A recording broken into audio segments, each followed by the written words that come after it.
Assalamualaikum viewers, welcome to Urdusy YouTube channel. Like the video, subscribe my channel and press the bell icon to get notified.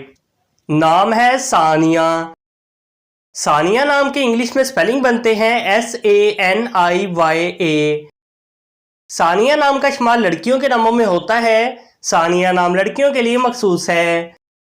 Sania नाम का मजहब मुस्लिम है। सानिया नाम के मायनी है रोशन।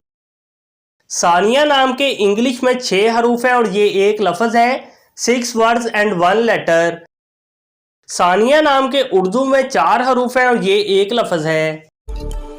अपने नाम का मीनिंग जानने के लिए कमेंट बॉक्स में लिखिए। चैनल को सब्सक्राइब कीजिए, वीडियो को लाइक और शेयर कीजिए। Thanks for watching.